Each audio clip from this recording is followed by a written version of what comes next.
Hello, everyone. Surprise!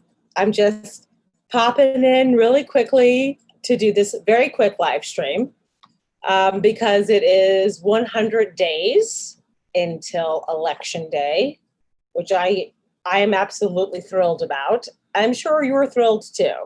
This has been a very long 3.5 years, and it has been absolutely trying and exhausting. So what I want to quickly say is tomorrow is Myathon, which is going to be a 12-hour discussion about voting rights, voting obstacles.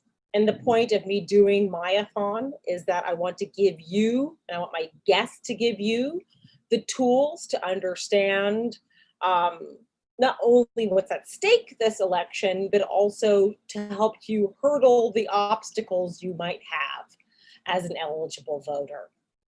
I want to make sure we give you all links to pages, everything that you need to know, not just for yourself, but that you can tell your family, your co-workers, your friends, or if a stranger asks you a question, this will be a resource for you. And really quickly, I just want to talk about some of my fabulous guests that I will have tomorrow. Tomorrow I'll have Christine Platt. She is a passionate advocate for social justice and for policy reform.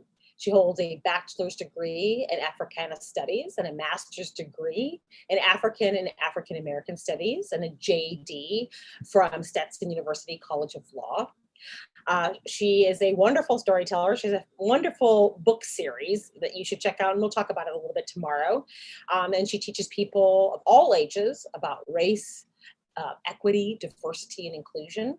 And she's currently the interim director of the Anti-Racist Policy and Research Center at American University, which is wonderful. I'm also going to have Denise Oliver Velez. Denise is a badass. I'm just going to say that. She's also incredibly humble, and I'm realizing that true badasses are humble and helpful and organizers, and that's everything that Denise is. She was a member of the Young Lords and the Black Panther Party. She's a contributing editor currently for the Daily Kos. In addition to her activism with the Young Lords, she was also an AIDS movement activist, and she's also a program director and co-founder of one of the first minority-controlled radio stations in DC. She's also the executive director of the Black Filmmakers Foundation. She was featured in the feminist history film She's Beautiful When She's Angry. And Denise is beautiful, and I'm so thrilled to talk to her tomorrow about Latinx issues, and specifically about Puerto Rico and statehood. I will also have Rebecca Coakley, who is an American disability activist, public speaker, who is currently the director of the Disability Justice Initiative at the Center for American Progress, working on disability policy. She previously served as the executive director of the National Council on Disability. And from 2009 to 2013, she served as an appointee in the administration of President Barack Obama. I have had the great luck to have met Rebecca. I cannot tell you how much of a badass she is. She's absolutely thrilling and wonderful and brilliant and passionate and angry in the best way, because she wants everyone to have equity and equal access, and that's why she's one of my favorite people ever. Speaking of favorite people, Shannon Watts is going to be joining me. She's the founder of Moms Demand Action for Gun Sense in America, the nation's largest grassroots gun violence prevention group, with chapters in all 50 states affecting change at the local, state, and national level. She has a book out that came out this past year called Fight Like a Mother: How a Grassroots Movement Took on a Gun Lobby and Why Women Will Change the World. I have also had the wonderful luck to meet Shannon Watts, and to me, I don't say this lightly, she's one of the most effective activists and advocates out there. She started Moms Demand, I believe, after Sandy Hook. Like all of us, we were in shock and pain about it, and we thought that there would be something done, and when there wasn't, Shannon sprung into action.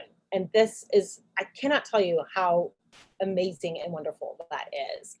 I'm also going to be speaking to the incredibly brilliant Bernard L. Fraga. Dr. Bernard L. Fraga is a political scientist who studies American elections, focusing on racial, ethnic politics, voter turnout, and the impact of election laws on voters and politicians. He is an associate professor in the Department of Political Science at Indiana University. And I believe, he just moved to Atlanta, Georgia. And so he's going to be at Emory University. So congratulations to him, and congratulations to Emory. What a great person they're getting in Bernard. He received his BA in political science and linguistics from Stanford University, his PhD in government and social policy from Harvard University. Ooh, he's fancy. Bernard is fancy. Broadly speaking, Professor Fraga is interested in how group identities and electoral context shape political behavior, which is wonderful. I can't wait to talk to him about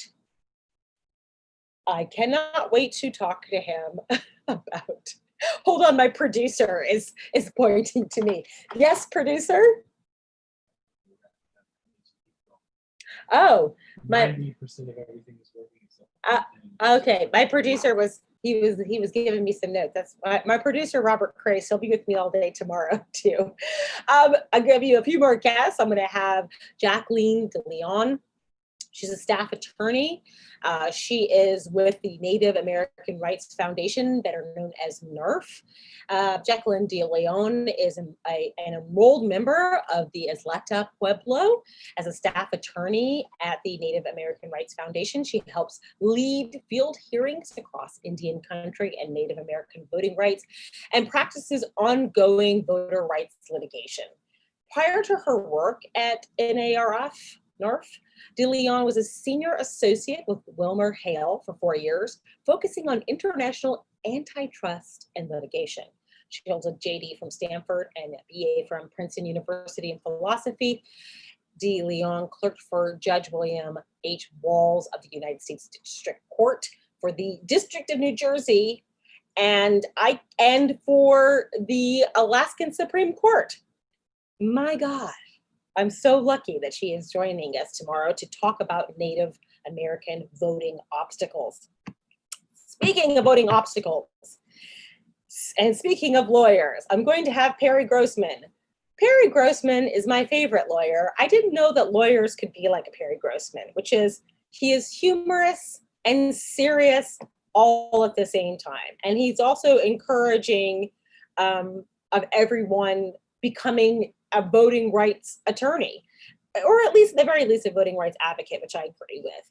He's a voting rights attorney. He focuses on litigation and advocacy efforts concerning voting rights and election law issues. Perry's cases include New York Immigration Coalition v. U.S. Department of Commerce, the successful challenge to the Trump administration's efforts to put citizen question on the 2020 census. I mean, wow. Another badass joining us. Speaking of badasses, we'll also have Julie L. Merseth, whose interests are situated in the field of American political behavior. Dr. Merseth's political focus overlaps on race and immigration. Her research is especially animated by questions of how racial and ethnic politics in the United States are changing as a result of the fast-growing population of immigrants, largely from Latin America, Asia, Africa, and the Middle East. Her current book project, Immigration, Racial Incorporation, and the Reordering of Group Politics, investigates the impact of immigration on race-based politics among Asian, Latino, and Black communities in the US, and its broader consequences for the 21st century racial politics. I also have a few more guests tomorrow, but I'm going to talk about them tomorrow as well. Again, my producer's giving me an arm. I don't know what that arm means. What does that arm mean, Robert Crace? Keep it rolling. Okay. He wants me to keep going. I'm glad my husband appreciates my verbosity. We're also going to have Ashley Marie Preston on. Ashley Marie Preston is a trans advocate. She has a a few new initiatives going on. One is You Are Essential. I'm so excited to talk to Ashley and her views about this election and voting obstacles. I'll also be joined in the evening hours by Reese Colbert, better known as Black Woman Views Media. Reese is the real deal. I mean, I say that, but I'm not the only one that says that. Literally everyone says that. Roland Martin says that. Sarah Jones says that. And I'm not at all jealous. I'm extremely happy for her. She really is fabulous.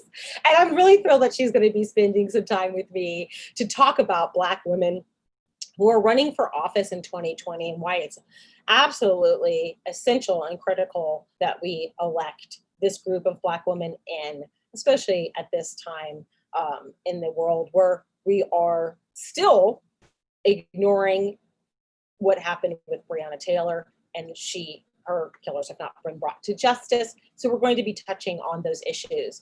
I'll be wrapping up the evening with my partner in crime, Mia Brett. Mia Brett, we call each other our work wives. We have known each other now for a few years.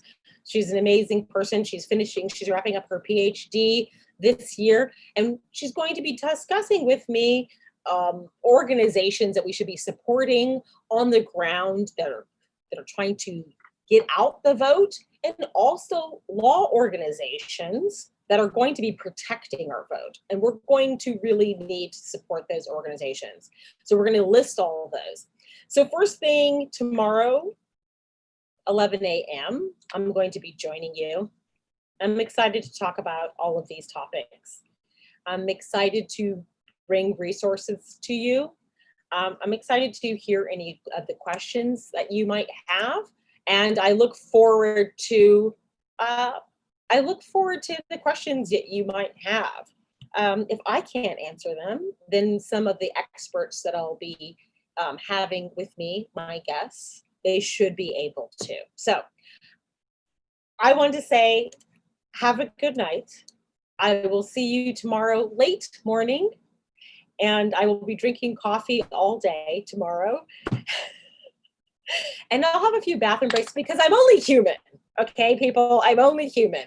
But during the time I need to eat a tiny bit of food, I will put on videos about voting rights. So it's packed, jam-packed all day, okay? So thank you all for joining me in this brief moment.